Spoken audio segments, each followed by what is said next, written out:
Hello and welcome everyone. Thank you for joining us today for a webinar titled The State of Responsible AI in 2020. My name is Patrick Moran and I'm on the marketing team here at H2O.ai. I'd love to start off by introducing our speakers. Featured speaker Brandon Purcell is a principal analyst for customer insights professionals at Forrester Research. Ben Cox is a director of product marketing at H2O.ai. And now before I hand it over to Ben and Brandon, I'd like to go over the following housekeeping items. Please feel free to send us your questions throughout the session via the questions tab in your console. We'll be happy to answer them towards the end of the webinar. And this webinar is being recorded. A copy of the webinar recording and slide deck will be available after the presentation is over. Now, without further ado, I'd like to hand it over to Brandon and Ben to introduce themselves. Thanks so much, Patrick, and thanks to you and Ben and the H2O.ai team for having me today, and to everybody who's attending this session. So my name is Brandon Purcell. I am a principal analyst at Forrester. As Ben mentioned, I cover AI. I cover AI very broadly. I manage our overall taxonomy of AI technology categories at Forrester. The one place where I go very deep into the world of AI, though, is responsible AI, which is what we're going to be talking about today, and something I'm incredibly passionate about and very excited to share my research with you and to hear from Ben about what H2O.ai is doing in this area. Ben? Awesome. Yeah, so thanks everybody for joining. My name is Ben Cox. I'm Director of Product Marketing at H2O.ai. I help a lot of our responsible AI, machine learning interpretability, explainable AI research, and program management. So we're a technology company, obviously, so we have to do a lot of kind of due diligence on where we think things are headed, and this is something that's like critically important to us. So I think I just kind of want to set the table here and kind of put this quote out here and say, like, why does it matter? I think there's this world where there's this very dystopian and kind of fear-driven future of what artificial intelligence means to the labor force and to the economy.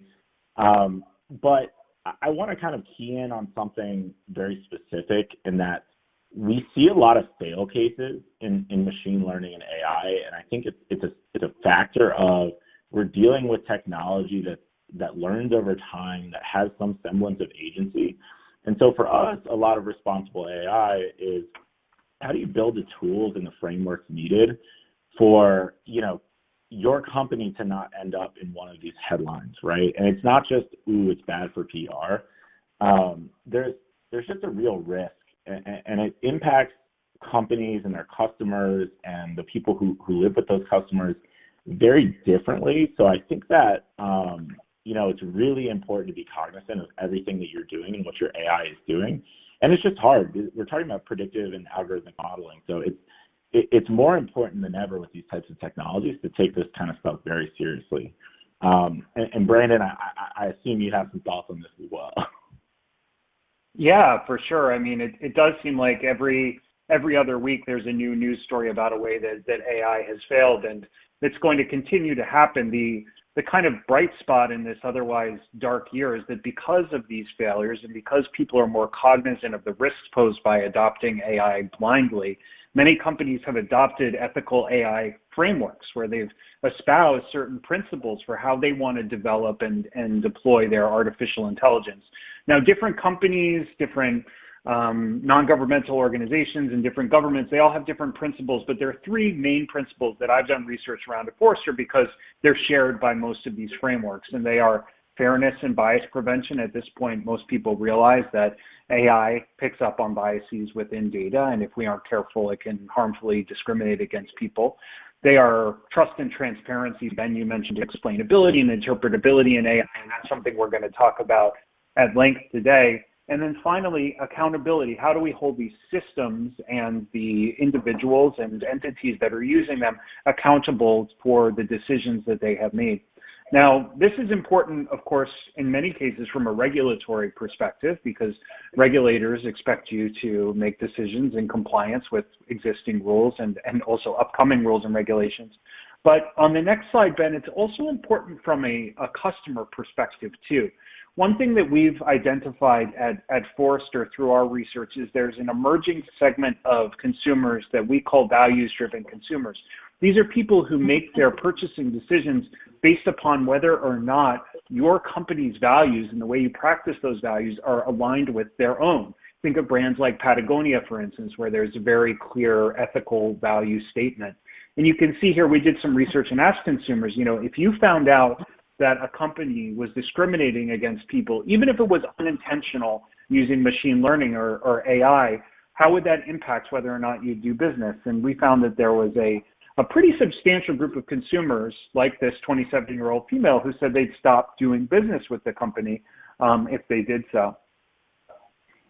Yeah, and you bring up a couple interesting points, and like one I'll comment on is we find that consumers and customers are value driven, but also employees are value driven. If you find out your company is really operating in kind of bad faith, you lose a lot of ability to acquire talent. You see that in the millennial generation a good amount, and something that you opined on as well is that 2020, one of the bright spots is that given this anomalous situation of an airborne virus, as well as kind of some of the social conversations going on around technology and policy, this is an area that is really, really sparked up, and it's great because we've been kind of on our soapbox for some time about it, and it's really, really important to us, and it's good to see these conversations that are starting to be, being had more out in the open.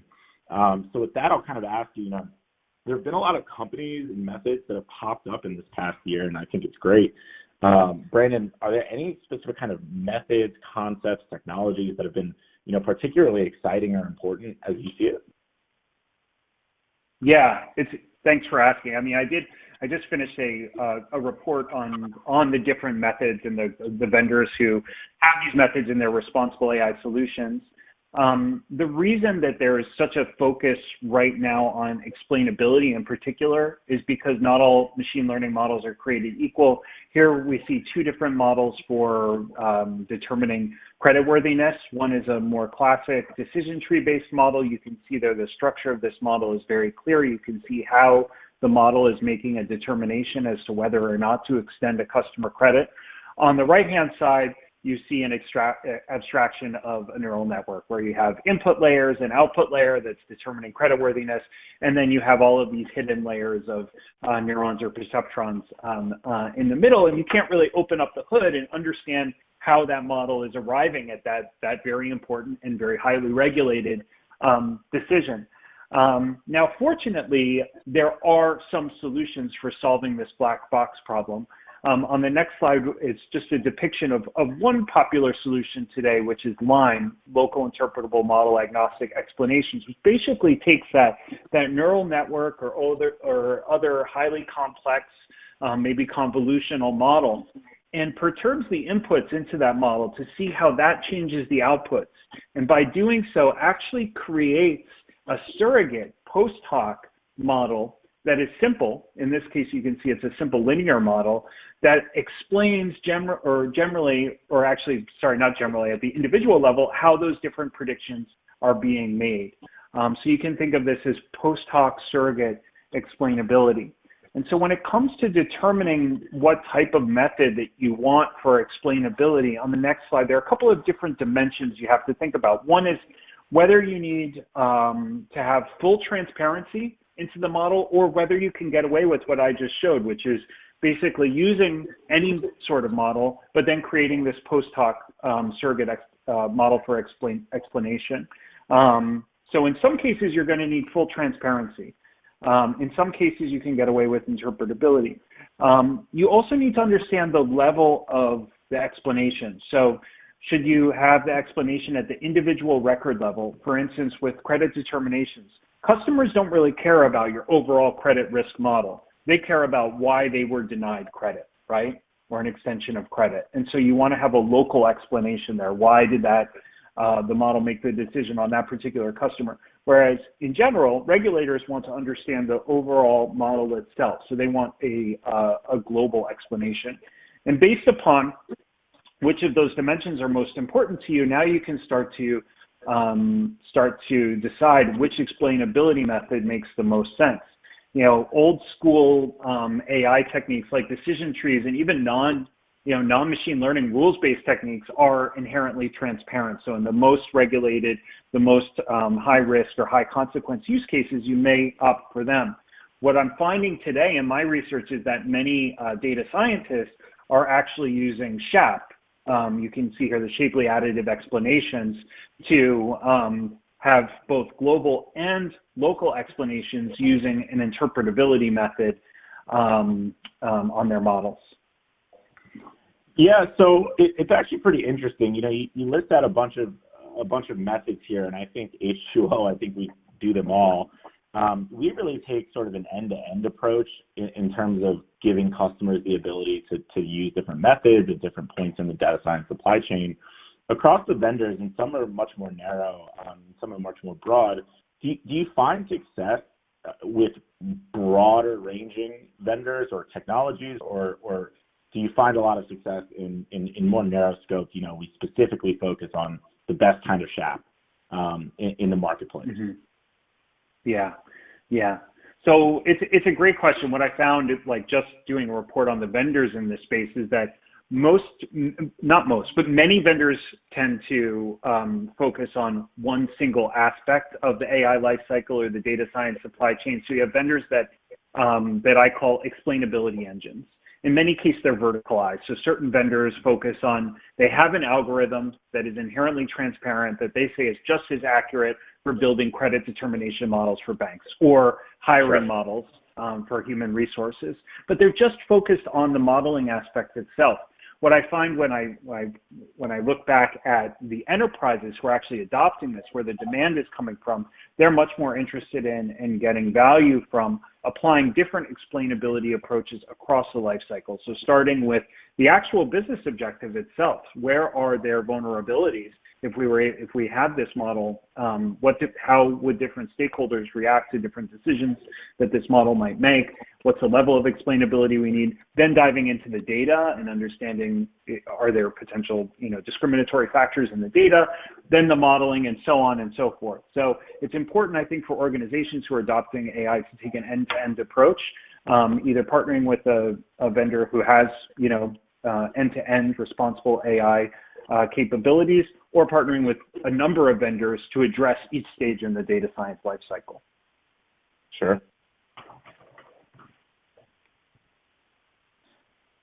So, go ahead. Well, I'd like to ask you, actually, just talking about explainability. I know I have a whole list of explainability approaches here. I also know you guys very well, and you offer even more explainability approaches. So I'm wondering if you see your clients gravitating to any one explainability approach in particular, or is it highly dependent on use cases? Yeah, so both. The way that we kind of see it, or have a lot of conversations these days, is sort of a more classic state of responsible explainable AI, where, and so companies are just kind of getting here, right? A lot of companies were so excited about the data and analytics and data science boom that they just kind of threw together data science teams, with innovation budgets, and just wanted to get from zero to a model in production as fast as possible, but didn't really stop to ask the right questions. So what happens is you have companies that are pivoting and starting to step back and say, ooh, if a regulator came in, how am I going to explain myself? Or, ooh, we built all these models that we're using to make predictions. How can we go back and kind of, get under the hood of them? So there's this data science lifecycle where you see a lot of folks are just starting with this kind of third node, where you have models that exist and now you're trying to go back and explain them. But as a machine learning platform, we have to kind of think about the bigger picture. So we started to talk, a couple of years ago about, at every step of a data scientist making a decision, can we give them the tools to be more responsible or explainable in what they're trying to do, right? So there's a lot that I list here, and we don't have time for them all, but we've listed out some of our best in class and like our favorite methods that exist, from the very first, data exists or data is collected, all the way down to, okay, you've got a model in production, you've got model management running on top of it. What is the time series of explainability features, and is it getting more or less fair or interpretable over time? So with use cases, it depends dramatically. I mean, I think in more highly regulated industries, you'll have to answer some of these questions around the the data up front, but also you have much more considerations to make. I think certain areas, and I think some of the core components that we try to articulate is every use case is different, right? You know, certain models, should they be kind of built haphazardly, will determine a certain population of people won't get loans that really should be getting loans. But other ones will just be, you know, some person doesn't get a marketing promotion. And the risk of that is much less than somebody like losing their access to credit. So I think some of the best must-haves tend to be in the post-hoc analysis method because a lot of models already exist.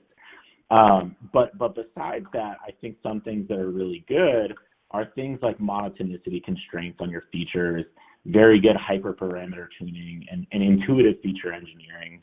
And then there's a lot of new stuff that I really, really like around adversarial testing or adversarial debiasing with their XGBoost. So you can kind of understand, you know, if there is a trade-off in simplicity versus accuracy, what we're finding in tabular data and you know, structured data is you can get the same level of performance with interpretable linear model or interpretable white box models versus those deep learning models that for a while people will just assume these will perform better with high amounts of data. So I think that's kind of where my head is at for this. And there's a lot of stuff that I think we're really looking at, you know, in the post hoc space where it's, can you consistently A/B test? Can you check for, you know, fairness drift or Shapley drift? And is it making sense, right? But the answer is sort of a combination of things. Yeah.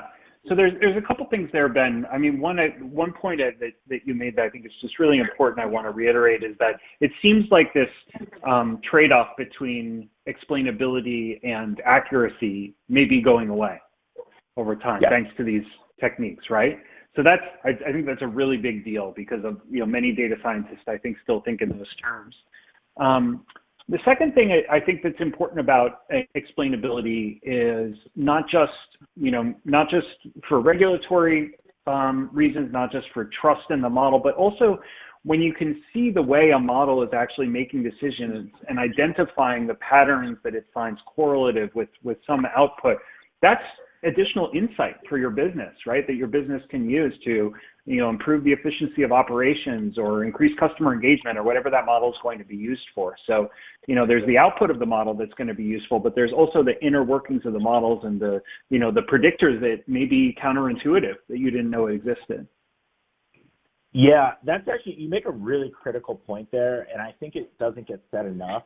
A lot of conversations about, you know, responsible AI or explainable AI come to this like framing of like defensiveness, like you're preparing for a regulator, you're preparing for a customer to like, you know, challenge a decision that you made.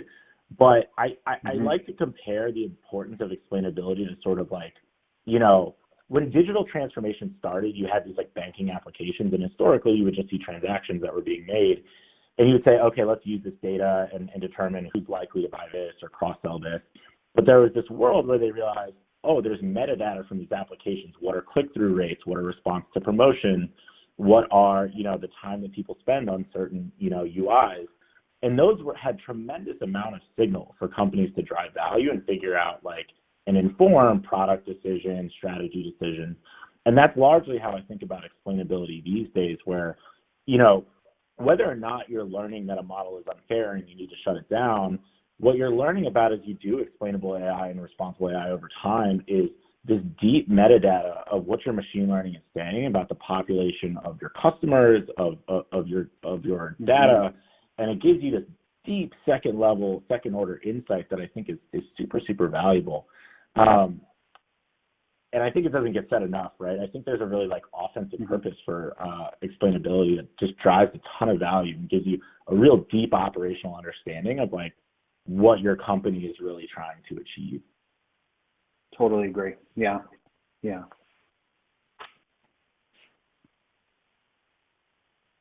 So I guess, go ahead. Well, I mean, at the end of the day, a lot of this comes down to the data. And, you know, a number of the different approaches that you mentioned are about identifying potential problems in the data. You know, in my research, I found that there's there are two essential problems that companies can get into with their data when it comes to bias and discrimination. The one that is the most kind of well known today is algorithmic bias, which is actually a bit of a misnomer, as the data scientists on the phone know. It's not the actual algorithms that are biased, it's data that may contain bias because it's incomplete. You know, a data set that doesn't represent the actual population of people that you'll be using the model on is not going to treat minority groups accurately. And so the solution here is to find or engineer independent or identically distributed training data that has the same distribution of different varieties of people that you find in the real world. The other problem, though, that I believe is even more pernicious is one of human bias, where we as a species have not treated each other very fairly. And that inequity is actually captured and codified in data that we're using to train machine learning models, which, if operationalized, will just continue to perpetuate that same bias. And so here the solution is even more difficult. You know, do we actually change the training data, or do we put guardrails on the rules on how we actually operationalize the model to ensure a more just solution in the future? So I see a lot of companies that are helping enterprises to measure bias in some way at the output level. There are definitely fewer who are helping with measuring bias at the input level on the actual training data. I'm wondering, Ben, if you guys at H2O.ai, if you lean in any one direction, or if you help your clients with both of those things, and just in general, how you're approaching this problem of fairness. Yeah, that's such an important point, and I'll kind of like flip back to here. There's a really good important point that one of my colleagues, Patrick, makes, and that like with explainability, there's I think we just go. Oh, okay. Sorry. Sometimes my Wi-Fi cuts out. There's a really important point, right? Like explainability is really good because sometimes you can explain your model very well and learn that you can't trust that model, right? And from an algorithmic bias perspective, where explainability comes in, and the examples that I gave up front with these headlines, they're not like algorithmic problems necessarily. Sometimes the model is actually working as intended, and what it means is that there's something pernicious under the surface.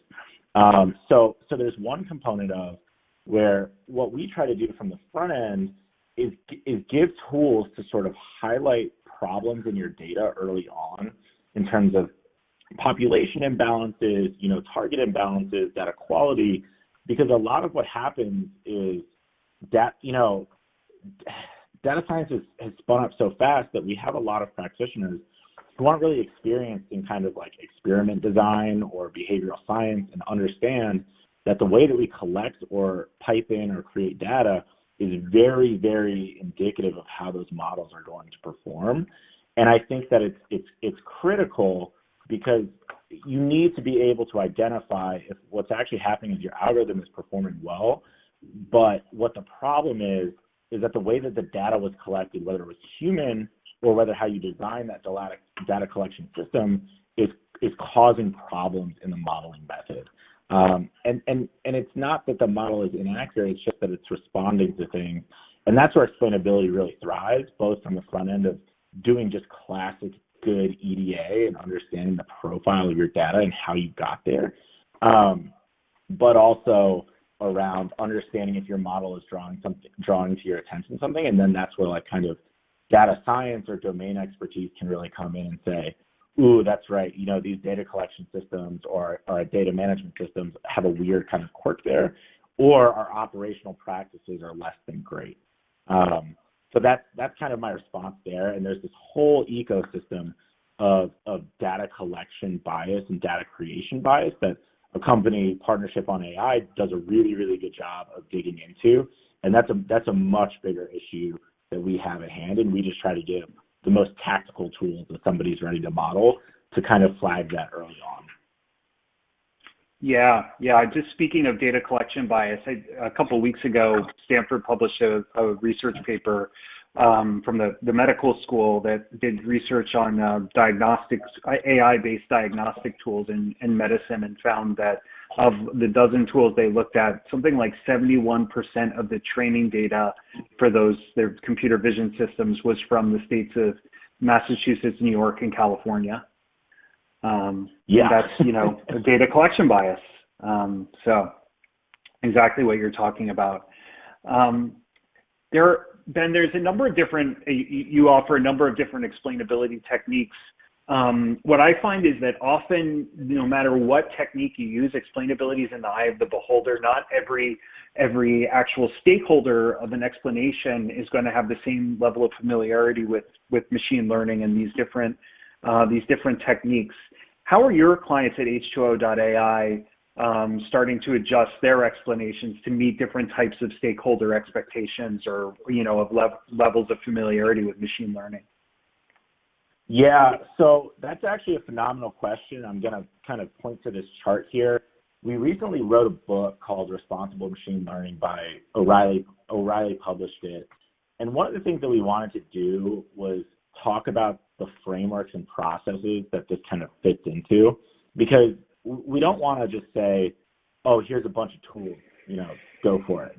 We really wanted to say, okay, but how would you put this together in practice? And something that I find frustrating is that there's a lot of conversation about responsible AI and explainability methods, but there's no kind of playbook on, okay, but how does my company go and do it?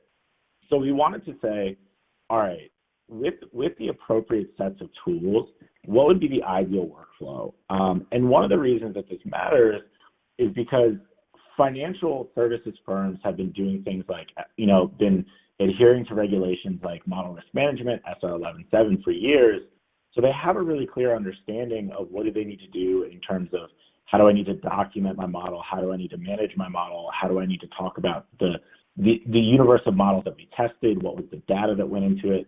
And they kind of developed a standard of what we need to be able to say should somebody knock on our door and say, explain this machine learning problem that you solved. So we wanted to adapt it from machine learning specifically around, constraining the universe to, interpretable, fair, private models, understanding, quantifying the risks, debugging these models, doing discrimination testing, and then interpreting things like, kill switches or opt out or right to explanation, because, just this election cycle, CPRA in California has given consumers the right to explanation if their decision was made algorithmically. So, your rights as a consumer with respect to how people are engaging with you using machine learning has been growing, and it's not just financial services anymore. We have conversations with non-financial services firms who've been reached out to by regulators, and it matters immensely because if you're a company, you're typically dealing with a pretty large customer base, and you have to be able to explain why somebody got something and somebody else didn't. And especially so, and it's not just net new regulations, and we'll kind of talk about this some more, but machine learning is being used for regulated problems already. Employment is a great example. So what we propose is that not just use one tool, but use a series of explainability tools and make sure that they're all telling the same story, and then create, a nice linear framework for your data science supply chain. And that will give you a big boost when and it doesn't have to be a regulator. It could just be a leadership team that says, okay, you've got this model in production, but can you explain how you got there? And you can't do it if you just kind of are taking ad hoc projects and not really documenting them, and you just made a model at some point in time a couple months ago and then kind of set it and forget it. It's really important that you have some kind of linear workflow and some accountability structure and some review structure. Great, thanks, Ben. I'm glad that you mentioned employment. I think about employment a lot because obviously there are severe implications for employment if you're using AI. As Amazon Absolutely. Found out, I think Amazon was on that first slide that we showed.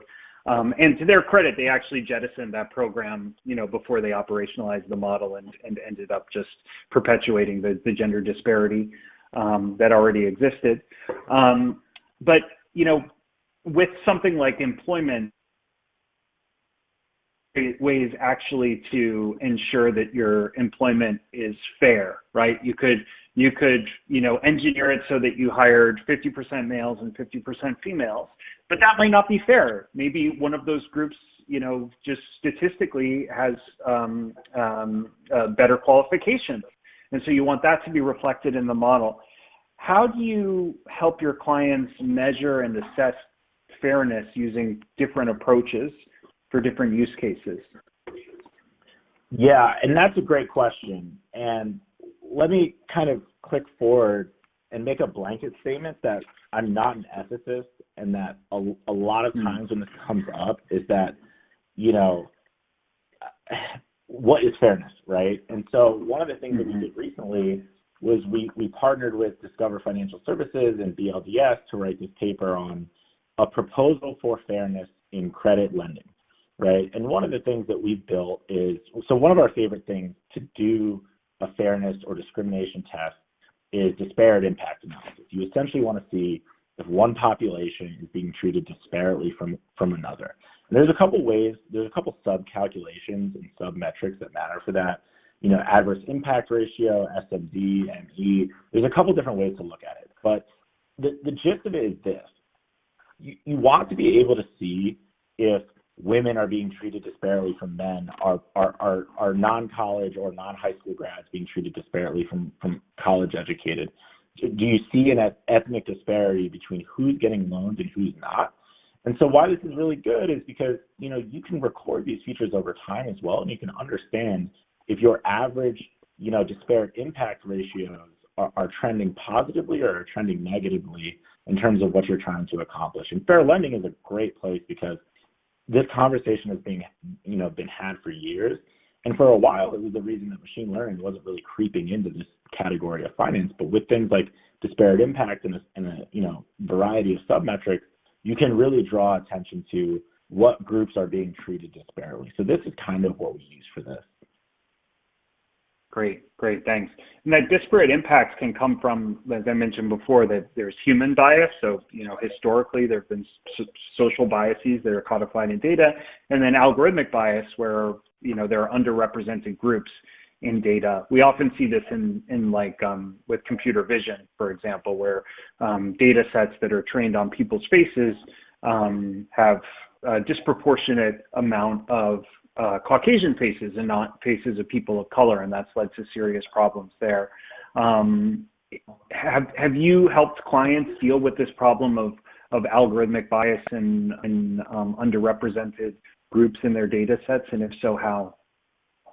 Yeah, so this is where data science gets kind of heady, because one of the examples that we do in credit lending, the data set that we use, I forget where it's from, UC Irvine.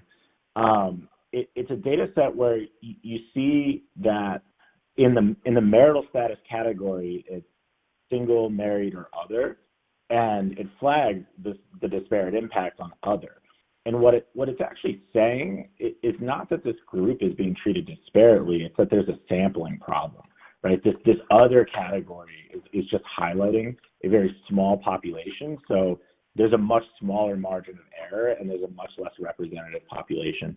So what's really good is that by doing this and getting these kinds of false positive, false negative, confusion matrix statistics, you can see, all right, is the problem actually coming from two very balanced populations and we're seeing disparity, or is it coming from just a lack of samples in a certain category?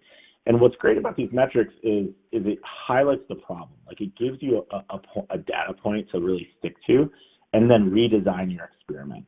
And that's where it gets really good because you can kind of take a step back.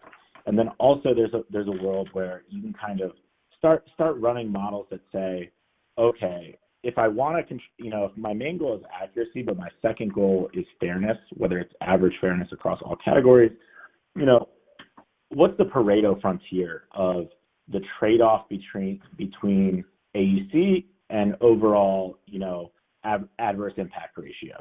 So you can do these types of exercises where one, you're highlighting a potential data collection problem or, a population problem, or you can just say, across similar accuracies, one model is significantly more fair, and let's go with that one. So that's a really nice opportunity that AutoML and some of these advanced modeling methods like fair XGBoost and adversarial debiasing really enable, because you get to kind of choose the frontier of fairness and accuracy. And the trade-off is not as big as people make it out to be oftentimes. Great. We've been talking a good deal about disparate impact, and for good reason. I mean, that's a law that's been around for quite some time, and companies have had to navigate that, and they're going to have to continue to navigate it in the world of AI. You also mentioned the California Consumer Privacy Act, which is a newer regulation that companies are having to navigate. Where do you think we're headed overall in terms of regulation and oversight in this area? Yeah, so I wrote a paper recently, and essentially, again, disclaimer, I'm not a lawyer. But what I wanted to do is that we kind of have this regulation boogeyman in this industry, and it's for good reason, because certain countries are very well regulated. And there's just a new space, right? These models change every day. There's new methods coming out. So what I did was I compared all of the leading regulations as of June, I think it was. And this was CDP Singapore, GDPR, OMB guidance from the White House, and the FCC's recent kind of algorithmic decision-making and data privacy guidelines. And some of the things that I really see here is, so there's a few things that come up a lot. Like privacy, security, safety always comes up. Like there's a big focus on the actual data and is it being protected appropriately, and that is great. Explainability is one that's really critical. Like a right to explanation is a new feature in the CPRA, and it exists in many other regulations. I think there's a bunch of there's two things that I think, let me just give guidance right now. There's two things that I think most companies employing machine learning can do really, really well and make that take a lot of risk off the table. And it's appealability, or a right to appeal, or a right to opt out.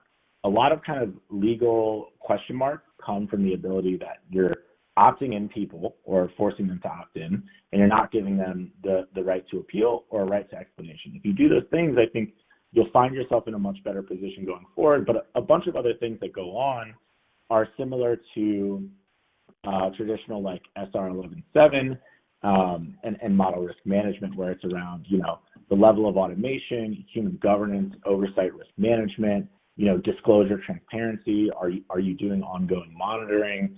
And then two things that, obviously fairness is a big one. We know that. And then one of the things that I think is also really important to consider that I don't think it's talked about enough is around externality risk. And it's, we saw a global market crash in 2008 because models, or financial models weren't pricing assets correctly. And there was a wave of impact on the economy. And I think that was like critical to kind of call out how many decisions is your model making, how big are the dollar decisions being made, or how many customers are being impacted, and are there network effects of you deny. So for instance, you deny somebody of a loan, that person's entire family and people that they live with might be negatively impacted from that. So it's about kind of understanding the scope of the decisions that you're making. So there's a lot of reg talk. I'm going to kind of pivot here and ask you a question.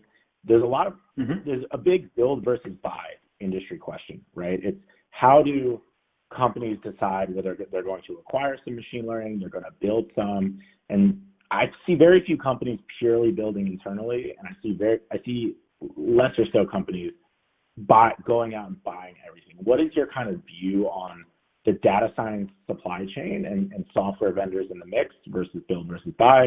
And then would you kind of overlay that with unstructured methods? Because I think computer vision and natural language processing are a very specific, problem in and out of itself.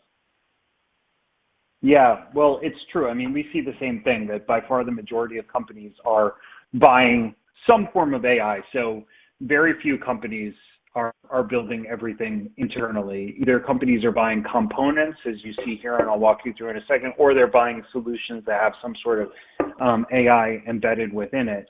And when you're buying AI, either in the form of components or a fully fledged solution, you're introducing a third-party risk. You have better understand, and you were just talking, Ben, about regulations and the importance of lineage, documentation, auditability.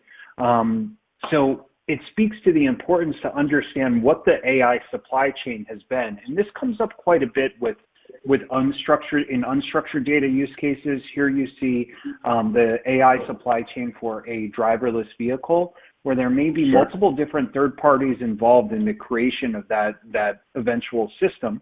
On the one hand, you have data providers. You know, I live in the Bay Area, and driving around, you see the cars that are driving around taking images or video of the driving experience. That data isn't useful until oftentimes human annotators sit down and actually label, this is a stop sign, this is a bicycle. So if there are errors in the way that they've labeled the data, well, that introduces, of course, vulnerabilities into the system. For instance, a bicycle on a bike rack needs to be labeled differently from one that's on the street, right? Because a driverless vehicle should react to those two things in a different way. Then that labeled data gets fed into a computer vision platform to actually do the image analysis, which then becomes a component of autonomous driving software, which then gets embedded into some vehicle. So this actually all came into play a couple of years ago when the autonomous vehicle in Tempe, Arizona struck and killed a pedestrian. That vehicle was a Volvo. The autonomous driving software was created by Uber, and there was a human, quote unquote, driver in the vehicle. And so, of course, the question came up, you know, who is at fault in that scenario when you had all of these different kind of moving pieces? And it's still under civil litigation, although in the criminal courts, they found that the maker of the driverless software, Uber, was not at fault because a human being could not have actually braked and stopped that collision from occurring.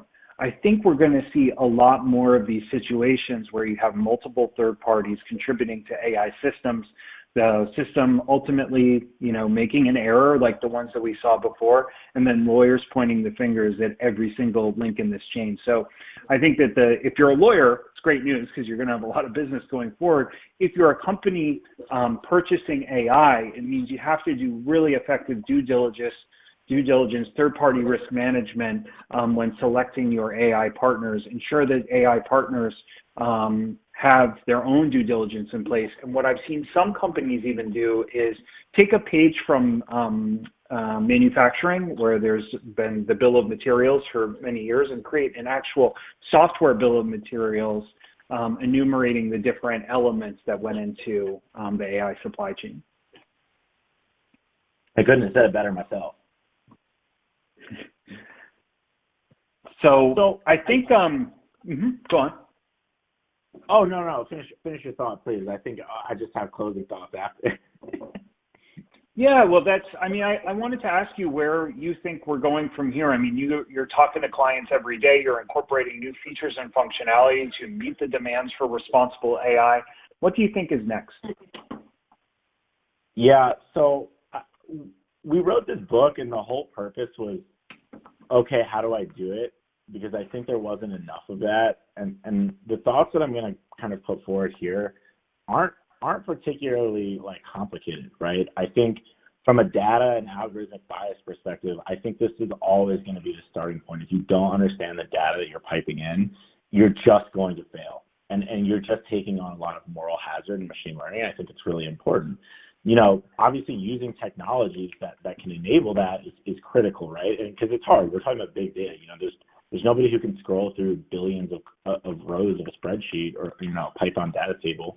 And you have to understand that you got to use technology that's going to draw your attention to the right things. One of the big things that I'd advocate for, that I continue to advocate for, is using multiple methods of post-hoc explanations. I think a lot of times it's easy to say, okay, we did SHAP, so we know what's going on. But a lot of times you'll find that SHAP versus PDP versus the surrogate decision tree might actually tell you different stories. And what that means is you understand your model, but you know that you cannot trust that model. So it's important to kind of use these post-hoc methods as kind of counterbalances to one another and storytelling tools to make sure that they're kind of giving you the same story and that this model is working as intended. I would also say, you know, I talked about the simplicity versus signal, or the accuracy versus interpretability trade-off that's starting to kind of dissipate, but I would just very clearly understand, as you're going out and building models, like if you can get more interpretable with minimal accuracy trade-off, you should always be doing that. You'll respond better to anomalous situations, you'll have more robust models, and it'll be easier for you to be agile and your model to kind of not interpret things, overfit to a situation. And that's a really good thing to understand. Create a definitive process. I kind of will assert that responsible machine learning workflow. I think it's really, really important that data science teams start to operate in the way that any typical like model risk management team might operate at a bank. Because if you don't have an accountability structure, an oversight structure, or an audit structure, you're not going to fail, but it makes it harder for you to also grow because leadership is less inclined to kind of get behind these machine learning investments if you can't tell them that you did the due diligence across a variety of models and check the data. It just postures you better for adapting to the future. And then, just keep an eye on like oversights and, headlines and stuff that's coming out in that space, because I came from finance, and it's a world where once the Fed or the CFPB or FINRA announces a new rule, they immediately start piling money into fixing their business ahead of time so that whenever that rule goes live, there's business continuity and they're prepared for it. I see a lot of technology companies or, just non-finance who are saying, okay, well, when regulation gets here, as if it's not already, but also just not really thinking about, well, what would happen if somebody came in today and told us you need to shut off these machine learning systems right now? Do you have backup models? Do you have a way to justify the case that you've made with these machine learning models? Have you tested a bunch? It's really important just for kind of organizational and operational readiness to just keep an eye on things that are coming down the pipe, because Europe is pushing forward new like artificial intelligence strategy rules. And it's really important to just understand kind of where we might be headed or where we are already. And it's sort of just, we got to build models completely uninhibited for a really long time. And it's just a world where, our customers are demanding more, managers, leadership is demanding more, and regulators and counterparties are demanding more. So it's just keep an eye on it and start kind of preparing, because the last thing you want is some super profitable model, somebody coming in and saying, well, you don't have it documented, you haven't updated it in a while, you can't prove that it's the most fair, and telling you to shut it off, right? That's kind of the tail risk that you don't want. So it's important to just kind of be ready and be nimble. So those are my kind of closing thoughts from here. Just be selective, be rigorous, and kind of be intelligent about how you go about this stuff.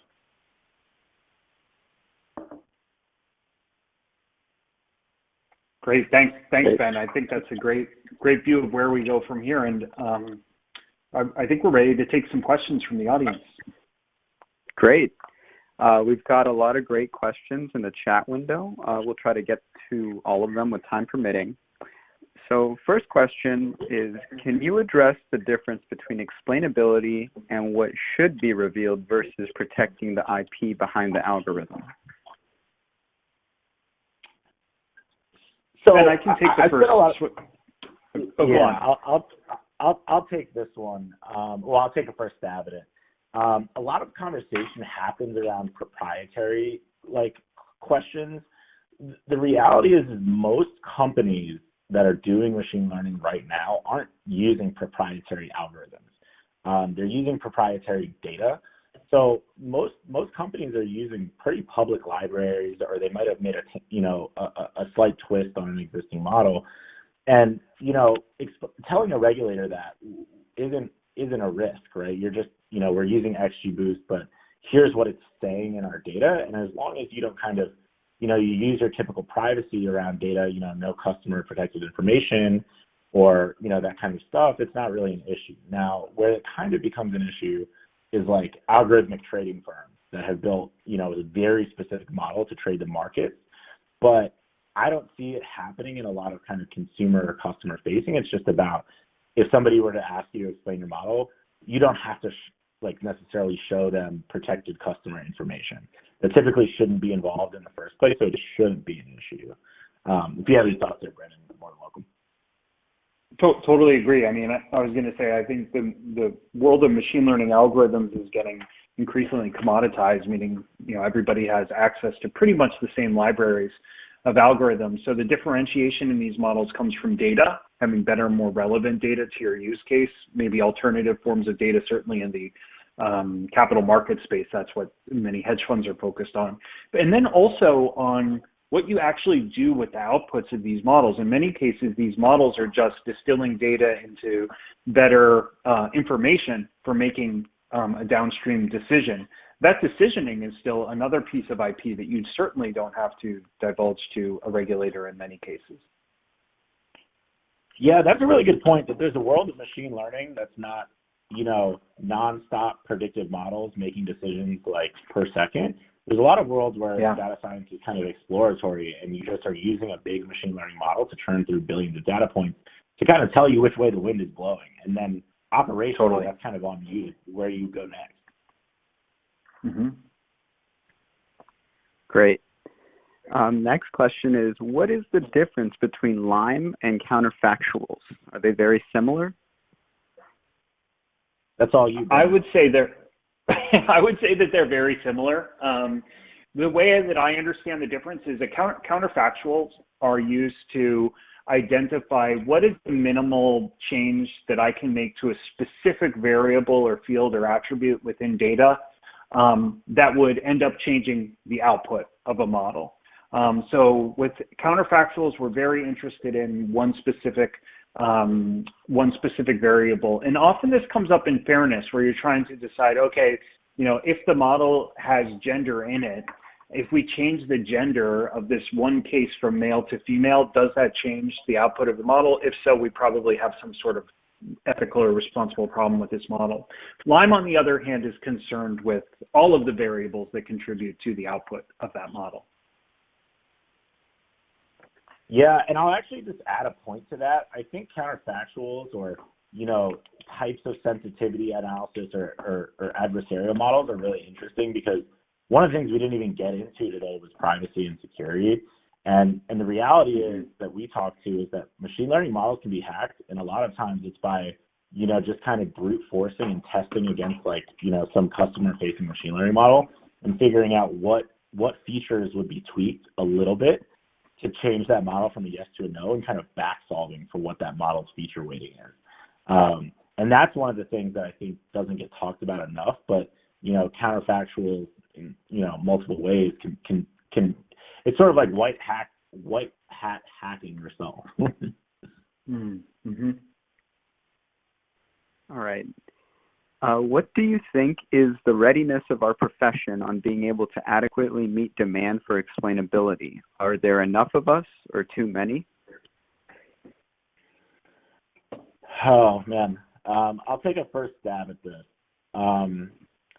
I think at the aggregate, there's not enough.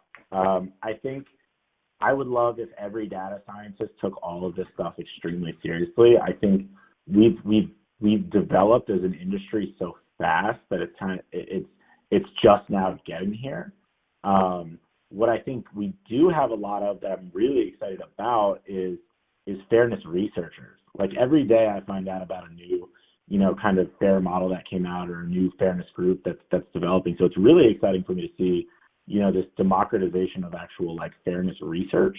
I would like to see more data scientists who are very versed in the explainability methods and how to do them, and what packages, because you just don't see as many data scientists putting on their resume like Equitas or fairness packages as much as they're putting sklearn, right? And I think that's really important. Yeah, I would agree with that. I mean, it has been heartening for me as well to see the rise in fairness researchers. Some data scientists are certainly, learning explainability methods, specifically SHAP. The place where there's a real paucity, though, of understanding, I think, is among the business stakeholders who are ultimately going to be using these in some sort of operation, business operation. That's where I think that there needs to be, significant training in how to use AI in a responsible way. Yeah, I would echo that. I think the biggest break in the chain is exactly that, and I know that I struggle with it as kind of a responsible AI guy, explaining, K-line, PDP, SHAP to leadership at times. Like, they know that they want to have fair machine learning systems. They know that that's like a strategic priority for them. But but it is still a very complex and nuanced space. And a lot of the times the answer is, well, it depends a little bit. Here's kind of the trade-off. So, it's also just an extension of, data science is quite new and it's quite complex. So how do we get, non-practitioners to understand in a way that they can be effective in making decisions around it? Great. This is a multi-part question, but I think it's really pertinent. So it's asking, satisfying fairness requires access to sensitive attributes such as gender, race, and so on. Many organizations may not have access to this information today, especially given privacy regulation. What are organizations doing in such instances? What should they do, and where do you see this going in the future? So I can take a first crack at that. One of the things that I'm just going to make one point here, and it's about proxies. There are plenty of features and combinations of features that are a proxy for race, right? And one thing that came up in financial services, like, it's not, at least to my knowledge, it's not disallowed to have a 9-digit zip code attached to a customer, right? But the reality is a lot of times your 9-digit zip code can have an extremely high correlation to your ethnicity, to your education level, potentially your marital status. And it's very important to understand if your models are saying, zip code is like a critical factor for us. You have to kind of take a step back and say, ooh, what is that actually saying, and how did we kind of get here?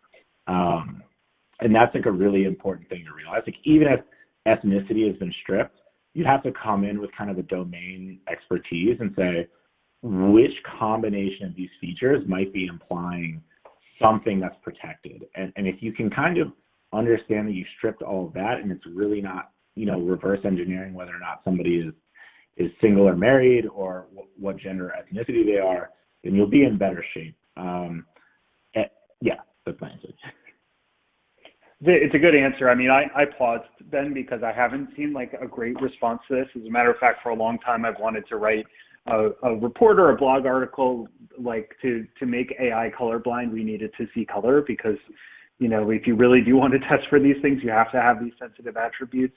I agree with you, though. Understanding those proxies, redundant encoding in the data is one way that you can test. So it just speaks to having a really clear understanding of your data, where the sensitivities may be in the data, what those proxy attributes might be.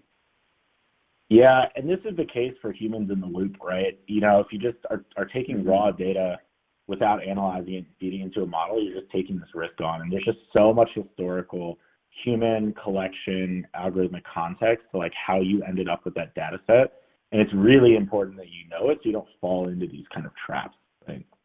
Yeah. Great. I think we have time for one more question. This one's saying, speaking of regulation and AI risks, what are your views about governance and how teams and responsibilities should be organized within companies? Should they have a dedicated AI risk officer and attached to a risk department? Or what if there is no risk department?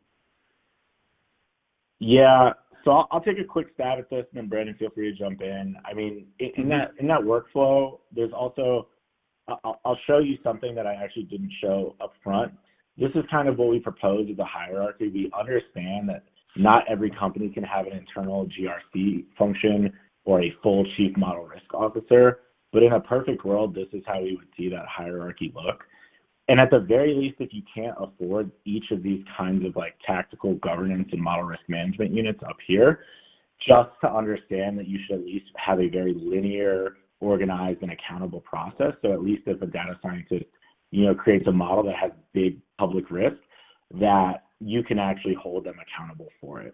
So not everybody can afford this dense of a structure, but at least creating some frameworks and some organizational processes around it is a really, really good start. I really like this structure a lot, Ben, so I'm not going to add much to it. The only thing I'll say is because of the third-party risk that I mentioned before, oftentimes the procurement team needs to be involved as well if you're buying AI components from third parties.